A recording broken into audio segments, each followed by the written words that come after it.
Novel मेरे ख्वाब किस्त नंबर 1। चेहरे पर घूंघट डाले वो अपनी किस्मत को कोसे जा रही थी।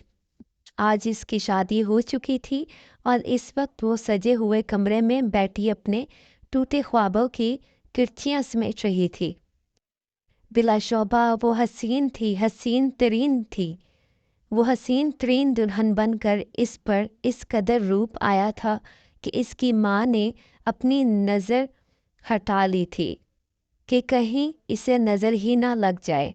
दादी माँ बलाएं लेती ना थक रही थी, मेरी बच्ची को किसी की नज़र ना लग जाए। पास आकर इसके सर पर प्यार करके दुआ दी, नज़र तो लग गई है दादो, मेरे ख्वाब, मेरा मान, सब कुछ तो ख़त्म कर दिया। ये बात वो बस बोल ना पाई, सिर्फ सोच कर रह गई। देखो बेटा, अब वो जैसा है तुम्हारा शोहर है, इसकी इज्जत करना। इज्जत करोगी तो ही इज्जत पाओगी। अब इस घर में तुम्हारा जनाजा ही निकलना चाहिए। दूर कहीं इसे अपनी माँ की आवाज़ सुनाई दी। तभी दरवाज़ा खुलने और बंद होने की आवाज़ पर वो चौंकी। अस्सलाम वालेकुम। आवाज़ में खुशी ही खुशी थी। वालेकुम अस्सलाम। सर मजीद झुका गई। तभी घूंघट उठाया। इसे ऐसा लगा जैसे कमरे में चाँद निकल आया हो। बहुत खूबसूरत लग रही हो एंजल। जबकि इसका सर मज़ीद झुक गया और इसने एक बेहद खूबसूरत अंगूठी इसके सामने कर दी। शुक्रिया, धीमे लहजे में बोली। तुम मेरी ज़िंदगी का सबसे खूबसूरत हिस्सा हो। आज मैं वादा करता हूँ कभी तुम्हारी आंखों में आंसू नहीं आने दूंगा। और आगे बढ़कर इसे अपने मजबूत बाजुओं के हिसार में ले लिया, जबकि इसे जहन में बस एक ही बात गूंज रही थी, अब इस घर से तुम्हारा जनाजा ही निकलना चाहिए। दादो, दादो मैं बहुत खुश हूँ यहाँ। हरीम ने सामने खड़ी नुज़हत बेगम को कंधों से पकड़कर घुमाते हुए कहा। ए लड़की सुन, ए उफ अल्लाह। नुज़हत बेगम अपने घूमते सर को थामकर बैठते हुए बोली। आंधी तूफान की तरह आती है और सब कुछ बहा ले जाती है। उफ मेरा सर, नुसरत बेगम बोली, जबकि हरीम के कान पे जूं तक न रेंगी। अच्छा दादो बताएं मैं क्यों खुश हूँ, इनके बराबर धप से बैठते हुए बोली। ए लो, अब मुझे क्या पता कि तू क्यों खुश है। मैंने थोड़ी ना तेरे पे CPH कैमरा लगा रखा है। अपनी ऐनक के बड़े बड़े शीशों के पीछे से इसे घूरती हुई बोली।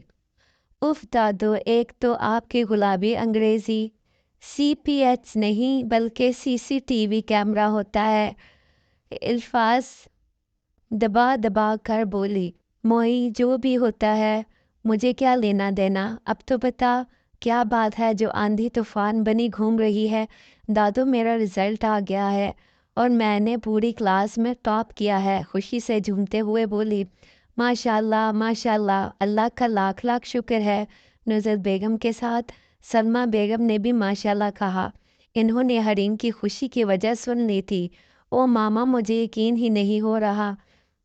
आई am so happy. Halima Salma Begum के गले लग कर बोली। ओ मामा, मुझे तो यकीन ही नहीं हो रहा। I am so happy. Salma Begum के गले लग कर बोली। अल्लाह पाक मेरी चंदा को लाखों कामयाबियाँ दे। दिल से दुआ दी। आज इतना सन्नाटा क्यों है? सब कहाँ है मामा? यकायक एक खामोशी का एहसास हुआ। राफे और वसी तो गए हैं तुम्हारे ताया और अब्बा के साथ ऑफिस। बकार और एहसन और अहमद का आज क्रिकेट मैच था तो वो दोनों सुबह से ही शॉट हैं। और हिना भाभी ज़रा मार्केट तक गई हैं। सलमा बेगम कमरे में बिखरे कपड़े समेटने के साथ इसे तफसील बताने लगी। जब भी तो मैं कहूँ बड़ी शांति है घर में। ये बोलकर वो पछताई। शर्म कर, कुछ हया कर। मोए हंदों की ज़ुबान बोलेगी तो इन्हीं में जाकर मरेगी तू। दादी ने एक धमका इसे जड़ते हुए कहा।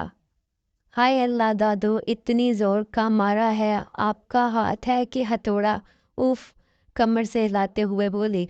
हाँ तो हमने देसी खुराक खाई हुई है, तुम लोगों की तरह थोड़ी नूडलें और बर्गरें और पता नहीं क्या अला बला खाते हो।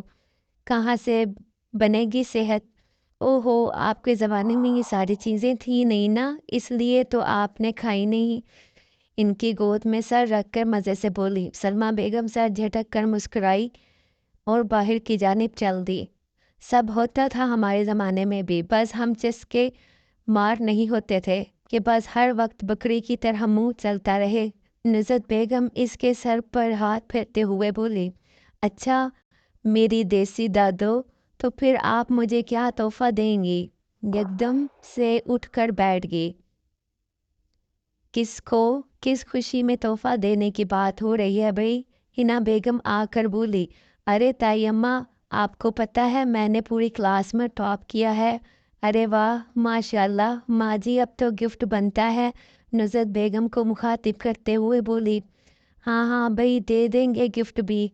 और हरीम ने खुशी से दोनों को गले लगा लिया। घर भर में खुशी का माहौल था। हरीम की कामयाबी पे सब बेहद खुश थे। भी हमारी बेटी ने तो हमारा सर फखर से बुलंद और गुरूर से चौड़ा कर दिया है।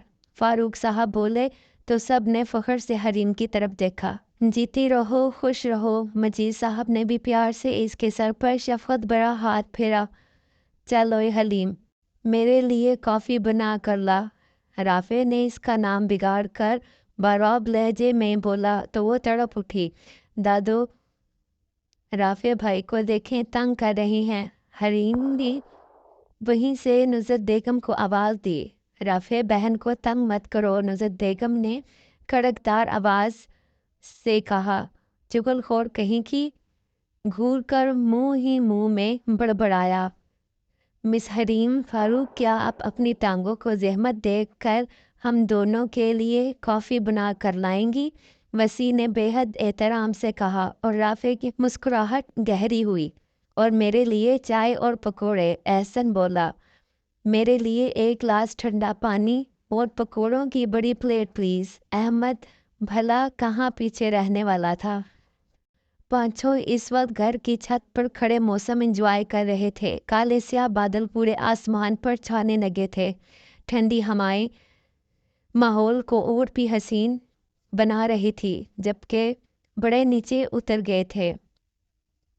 एक्सक्यूज़ मी बॉयज़, आपको किसने कह दिया कि मैं यहाँ शेफ़ के फ़राइज़ अंजाम दे रही हूँ और यहाँ आप लोगों के ऑर्डर लेने आई हूँ? हाँ, कमर पर हाथ रख कर जरहाना अंदाज में बोली। मौसम कितना हसीन और स्वीट हो रहा है, और इस मौसम में अगर मेरी स्वीट क्यूट और ब्यूटीफुल सिस्टर के हाथों के पकोड़े चाय कॉफ़ी के साथ मिल जाएं तो बस मज़ा ही आ जाए। वसी ने कहा। वसी भाई, इतने मीठे बोल ना बोलें, कहीं मुझे शुगर ही ना हो जाए। सामने पड़ी कुर्सी पर बैठते हुए बोली। डोंट वरी सिस्टर, करेले को कभी शुगर नहीं होती। राफे ने हिसाब बराबर किया और इस बात पर सब जोर से हंसे, जबकि हरीम का गुस्सा और बढ़ गया। अब आपकी कॉफ़ी कैंसल, बाकी सब के लिए अभी बना कर लाती हूँ। राफे को उंगली दिखाकर किचन की तरफ बढ़ी, तभी राफे एकदम से इसके आगे आ गया। सॉरी सॉरी सिस्टर, प्लीज़ मेरे लिए भी बना कर लाना, मिन्नत भरे लहजे में बोला, जबकि वो मुंह फेर कर खड़ी हो गई। यार बोलो ना, तुम भी मुंह में दही जमा कर बैठे हो। सब के सब राफे ने बाकी तीनों को कहा, जो हमेशा दोनों की लड़ाई खूब इंजॉय करते थे। भाई हम क्या बोलें, पंगा तो आपने लिया है, खुद ही भुगतें। अहमद ने कहा तो बाकी दोनों ने भी इनकी तायीद करते हुए अपना दामन झाड़ा। धोखेबाजो, तुम सबको देख लूँगा। हरीम प्लीज़ मेरे लिए भी बना कर ले आओ ना। राफे को घर में सिर्फ हरीम के हाथों की ही कॉफ़ी पसंद थी और इसके लिए वो कुछ भी कर सकता था। एक शर्त पे इसकी तरफ मुड़ कर बोली। अर्ज़ करें, सर झुकाकर बोला, मुझे आप आइसक्रीम खिलाने लेकर चलेंगे पूरे 1 हफ्ते तक रोज़ाना?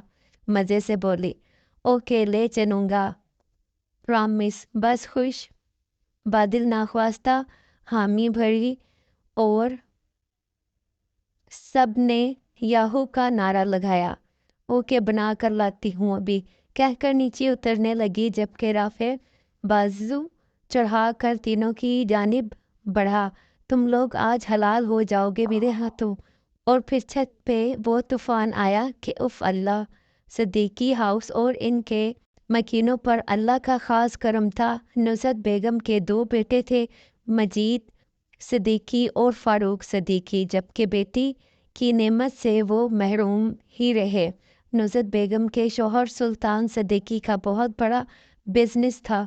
कुछ साल पहले दोनों बेटों को अपना बिजनेस सौंप कर मुल्क राही अदम सुधार गए। इनके जाने के बाद दोनों बच्चों ने इनके बिजनेस को 7वें आसमान पर पहुंचा दिया। मजीद साहब को अल्लाह ने 2 खूबसूरत बेटों राफे और वसी से नवाजा था, मगर कुदरत ने इन्हें भी बेटी से मरहूम रखा। जबकि फ़ारूक साहब के भी 2 प्यारे बेटे एहसन और अहमद थे। और फिर बहुत मिन्नतों मुरादों के बाद इनके आंगन में एक नन्ही परी ने आँख खोली और फिर हरीम पूरे घर की आंखों का तारा बन गई। ख़ास तौर पर राफे इस गुड़िया पे जान छिड़कता था, मगर तंग भी इतना ही करता था।